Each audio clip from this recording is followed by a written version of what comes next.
everybody, and welcome to episode 16 of Talkin' Tunes with Dr. Tony. So I've been looking forward to making this video series for a long time, and I've been told to keep my videos down to 15 or 20 minutes, and I believe that's good advice, but the problem I'm having is that I have enough material to share that will easily take a few hours. So my solution is to make a few multi-part videos, just like you'll find in the chapters of a book. So let's get started. Buddy Holly, in my opinion, was the greatest musical loss of the 20th century, or for that matter, any century.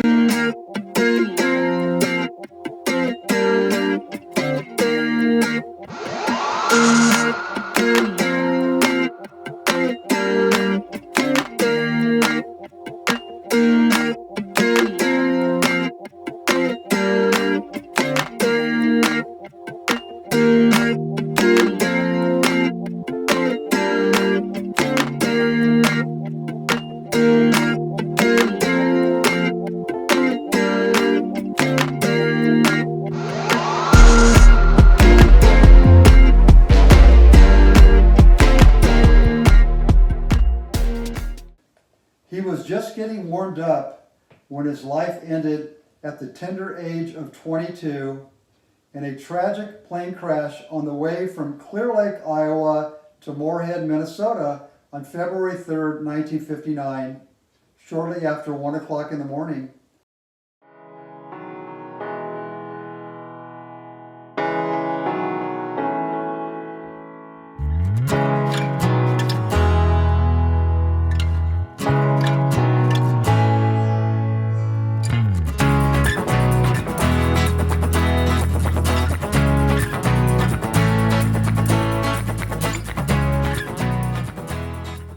I first heard Buddy Holly when I was a toddler as my older brother and sisters played the music of the 1950s while I was in my formative years. Buddy's most recognizable songs were released when I was between 3 and 6 years old. Of course, I heard Peggy Sue and That'll Be the Day, his most popular songs through the late 1950s and early 1960s, but Buddy fell off my radar for many years. It's true that I heard Words of Love, recorded by the Beatles in 1964, Not Fade Away by the Rolling Stones, also in 1964, Well Alright, covered by Blind Faith in 1969. Humble Pie also checked in during 1969 with a rocking rendition of Heartbeat. Then we have Linda Ronstadt's Trifecta, It Doesn't Matter Anymore, from 1974. Then That'll Be the Day, and It's So Easy, both from 1976. Hot Tuna also recorded an amped up version of It's So Easy in 1976. And then Love's Made a Fool of You, covered by the Greg Kihn Band in 1977. There were hundreds of other cover versions in many different genres of Buddy songs, which is a testament to their overall excellence and staying power. While I heard all these songs over a 14-year period when I was buying LPs from the age of 10 to 23, I didn't associate them with Buddy Holly. But all that changed with the cinematic release of the Buddy Holly story starring Gary Busey in May 1978. This movie was life-changing for me in terms of discovering someone from the past who had a profound effect on me. Despite the large number of inaccuracies in this movie, there can be no denying of the power and passion that Gary Busey infused into his portrayal of Buddy Holly. After I saw this movie more than once, I went deeply down the Buddy Holly rabbit hole, as I am prone to do when I discover something that is just too cool for words. I read a few books about Buddy and began buying records. Ultimately, I discovered this collection, the complete Buddy Holly, released on MCA Records in 1979, just 1 year after the Buddy Holly movie was released. This collection set the record straight, pun intended, by not only releasing every Buddy Holly recording known to exist, over 120 of them, but also including a cool 64-page souvenir scrapbook compiled by Holly experts John Beecher and Malcolm Jones that provided an amazing montage of newspaper clippings and photos. This collection has 6 discs entitled Lubbock, Texas, Western and Bop, then Disc 2, Nashville, Tennessee, changing all those changes, Disc 3, Clovis, New Mexico, Buddy Holly and the Crickets, Disc 4 is Clovis, New Mexico, and on to New York. Disc 5 is New York, New York, Planning for the Future, and then Disc 6 is The Collector's Buddy Holly. There are extensive liner notes on the jackets of each of these albums, so I could easily spend an hour talking about this collection, but in the interest of being as concise as possible, I wanted to talk about one thing. The most valuable part of this collection is record 6. Here, you'll find 6 unadulterated versions of Buddy's songs that were never released prior to 1979. So we have Little Richard's Slippin' and Slidin',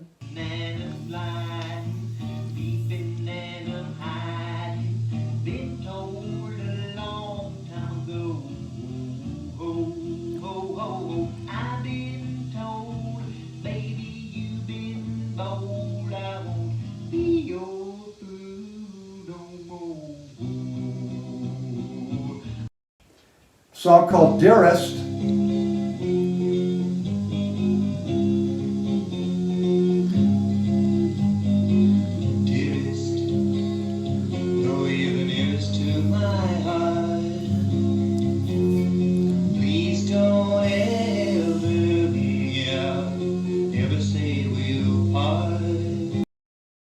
Love is Strange, popularized by Mickey and Sylvia.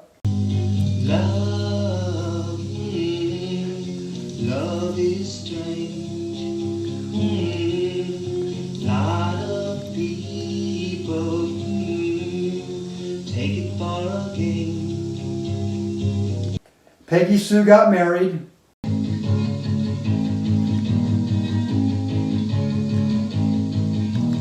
Please don't tell, no, don't say that I told you so. I just heard a rumor from a friend. I don't say that it's true, I'll just leave that up to you. If you don't believe, I'll understand. That Makes It Tough. That makes it tough, oh so tough,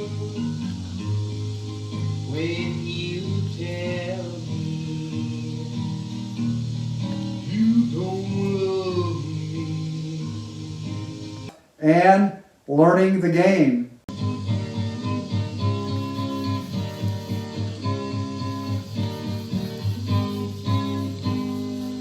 Hearts that are broken and love that's untrue, these go with learning the game. When you love her and she doesn't love you, you're only learning the game. While it's true all 6 songs were commercially released between 1962 and 1968, all contained overdubbing provided by the Fireballs, a band selected by Buddy Holly's former manager, Norman Petty, who I will talk much more about later. The distinction about these songs on disc 6 is that they only include Buddy Holly's voice and either his electric or acoustic guitar. The difference is amazing because the overdubs reduce the overall appeal of these lost songs. And while we're on the topic of overdubbing, Buddy's family reached out to Norman Petty after Buddy's death and agreed to Petty adding vocals and instruments to unreleased recordings. The overdubbing began in June 1959, just 4 months after Buddy's death, and continued until 1984. There were 41 overdubbing sessions. The good news is that none of Buddy's well-known songs were overdubbed as of the release of this 1979 collection. So, if you are a big Buddy Holly fan or are interested in becoming one, and you have $60 or so to shell out, you could buy the complete Buddy Holly. I just purchased for the second time as a used near mint collection, and it's perfect. I believe it's well worth the investment. I also want to share what is considered the ultimate biography of Buddy Holly, updated by John Goldrosen and John Beecher in 1996, from earlier versions published in 1975, 1979, and then 1986. The name of the book is Remembering Buddy. It's considered by one critic as the best rock biography ever written. Goldrosen began researching Buddy's life in 1971, and Beecher, the co-author of this book, was one of the co-collaborators of the 64-page souvenir scrapbook I mentioned earlier, as well as contributing to the extensive liner notes for the 6 LPs. I just finished reading this book, and I concur regarding its excellence. It also references all of Buddy's recording sessions, his complete discography, how his records charted in the US and the UK, his various tour dates, and useful addresses, including Buddy Holly fan clubs. Well, I think this was a good introduction to Buddy Holly, so I'm going to call it a day and get to work on part 2 of the Buddy Holly series. So I look forward to talking with you next time and sharing more. In the meantime, you know what I normally say, please subscribe, make comments, and also like the video if you thought it was worth your time. So have a great day, and I will talk to you soon.